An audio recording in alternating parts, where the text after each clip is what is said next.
Hello student, welcome to commerce study channel. आज हम अर्थशास्त्र का परिचय यानी कि इंट्रोडक्शन टू इकोनॉमिक्स के इम्पोर्टेंट क्वेश्चन के बारे में जानेंगे, समझेंगे, सीखेंगे। स्टार्ट करते हैं 2 नंबर वाले क्वेश्चन के अकॉर्डिंग। पहला क्वेश्चन इसमें से बनता है, इकोनॉमिक क्या है, अर्थशास्त्र क्या है, व्हाट इज़ इकोनॉमिक। अब अर्थशास्त्र को एडम स्मिथ ने धन संबंधित विज्ञान माना था, मार्शल ने इसको भौतिक कल्याण का विज्ञान माना और रॉबिन्स ने इसको दुर्लभता संबंधी विज्ञान स्वीकार किया था। पर वास्तव में आधुनिक अर्थशास्त्रियों ने इसे विकास आधारित विज्ञान माना है। अब ये बात करते हैं, क्योंकि इसमें सीमित साधनों का उचित प्रयोग करके असीमित आवश्यकताओं को पूरा किया जाता है। उचित नीतियों का निर्माण करके उत्पादन यानी कि प्रोडक्शन का आदर्श ढंग से डिस्ट्रीब्यूशन वितरण किया जाता है, जिससे देश में आर्थिक विकास होने लगता है। सेकंड इसमें क्वेश्चन बनता है इम्पोर्टेंट कि अर्थशास्त्र की धन संबंधी परिभाषा स्पष्ट करें, यानी कि जो एडम स्मिथ, जिन्हें फादर ऑफ इकोनॉमिक माना जाता है, उन्होंने जो डेफिनेशन दी है उस पर एक क्वेश्चन बनता है कि अर्थशास्त्र की धन संबंधी परिभाषा के बारे में बताइए। तो इसमें आप लिख सकते हैं 2 नंबर के अकॉर्डिंग कि एडम स्मिथ ने अपनी फेमस बुक यानी कि प्रसिद्ध पुस्तक जिसका नाम है an inquiry into causes and wealth of nation में अर्थशास्त्र की पूरी परिभाषा सबसे पहले सन 1776 में प्रस्तुत की थी। इसीलिए उसे अर्थशास्त्र का पिता यानी कि फादर ऑफ इकोनॉमिक स्वीकार किया जाता है। इस परिभाषा में उसने अर्थशास्त्र को राष्ट्र यानी देशों के धन की प्रकृति तथा कारणों की खोज स्वीकार किया है। Economic is an inquiry into the nature and cause of wealth of nation. Second अगला क्वेश्चन इसमें बनता है कि मार्शल ने जो परिभाषा दी है उसके बारे में बताइए। देखो, जिन्होंने भी जिन इकोनॉमिस्ट ने जो डेफिनेशन दी है उसका 2 नंबर का एक क्वेश्चन बन सकता है। तो ये अभी हमने देखा था कि एडम स्मिथ की, अब हम पढ़ रहे हैं मार्शल ने जो डेफिनेशन दी है उसके अकॉर्डिंग क्वेश्चन आता है और आपने जवाब देना है। प्रोफेसर एल्फ्रेड मार्शल ने 1890 में अपनी पुस्तक प्रिंसिपल ऑफ इकोनॉमिक में अर्थशास्त्र को धन के स्थान पर मानवीय भौतिक कल्याण को बढ़ाने का विज्ञान स्वीकार किया है। उसके अनुसार अर्थशास्त्र जीवन के साधारण व्यवसाय के संबंध में मानव जाति का अध्ययन है। यह व्यक्तिगत तथा सामाजिक कार्यों के उस भाग का अध्ययन करता है जिसका गहरा संबंध कल्याण प्रदान करने वाले भौतिक पदार्थों की प्राप्ति तथा उनके प्रयोग करने से है। मार्शल ने जो परिभाषा दी है ये भौतिक कल्याण संबंधी है और इस भौतिक कल्याण का मतलब ये है कि जीवन के स्तर को जितना अच्छा किया जाए, मनुष्य के जीवन जीने के स्तर को बढ़ाना और अच्छा करना ताकि जीवन जीना आसान हो जाए। नेक्स्ट है, अब रॉबिन्स का एक क्वेश्चन बनता है। जो रॉबिन्स इकोनॉमिस्ट थे, उन्होंने जो डेफिनेशन हमें दी है इकोनॉमिक के बारे में उसके ऊपर एक क्वेश्चन आता है। कहते हैं रॉबिन्स की दुर्लभता संबंधी परिभाषा के बारे में बताइए।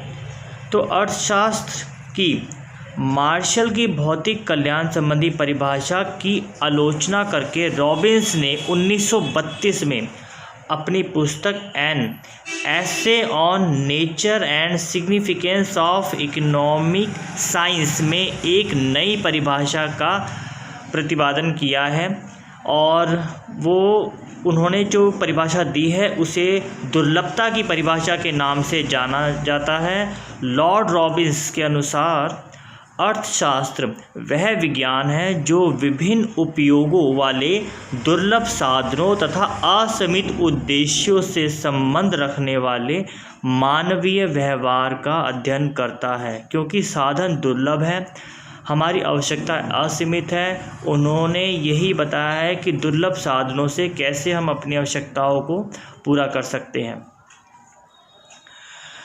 नेक्स्ट क्वेश्चन जो बनता है इसमें 2 नंबर का कि व्यष्टि अर्थशास्त्र क्या होता है, उसकी डेफिनेशन दो। तो व्यष्टि अर्थशास्त्र छोटे स्तर पर आर्थिक क्रियाओं का अध्ययन करता है जिसमें एक उपभोक्ता या एक उत्पादक, एक फर्म अथवा एक उद्योग का अध्ययन किया जाता है। एग्जाम्पल जैसे एक फर्म द्वारा मजदूरी का निर्धारण करना, एक उपभोक्ता द्वारा निश्चित कीमत पर वस्तुओं की मांग करना या एक वस्तु की कीमत का निर्धारण इत्यादि। इसका मुख्य उद्देश्य साधनों की कीमत का निर्धारण करना होता है। व्यष्टि अर्थशास्त्र को कीमत का सिद्धांत भी कहते हैं। अब नेक्स्ट इम्पॉर्टेंट क्वेश्चन बनता है कि वास्तविक अर्थशास्त्र क्या होता है। तो वास्तविक अर्थशास्त्र क्या होता है? जब अर्थशास्त्र केवल आर्थिक समस्या की वास्तविकता को बताता है, अर्थात उसमें क्या है, कैसे है तथा क्यों है जैसे प्रश्नों के उत्तर मिलते हैं, तो उसे वास्तविक विज्ञान कहते हैं। इस अवस्था में अर्थशास्त्र प्रत्येक समस्या की वास्तविक दशा का वर्णन करता है, जिससे अर्थशास्त्रों में किसी प्रकार की उलझन नहीं पैदा होती। सेकंड है नेक्स्ट कि आदर्शात्मक अर्थशास्त्र क्या होता है। तो वास्तविक में तो हमने ये जाना कि अर्थशास्त्र वास्तविकता में ये बताता है कि भाई क्या चीज़ है, क्यों है और कैसे है। किसी भी विषय के बारे में वो हमें वास्तविकता का अध्ययन करवाता है। अब हम कर रहे हैं आदर्शात्मक अर्थशास्त्र के बारे में। तो आदर्श अर्थशास्त्र इस बात का अध्ययन करता है कि क्या होना चाहिए। इसमें किसी भी तत्व के आदर्शों को निर्धारित करना मुख्य उद्देश्य होता है। इससे विभिन्न अर्थशास्त्रों में किसी भी समस्या के समाधान के संबंध में मतभेद हो सकता है।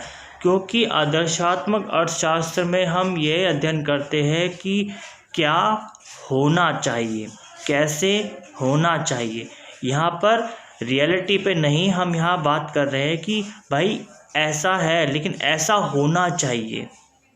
ठीक है, तो ये आदर्शात्मक अर्थशास्त्र।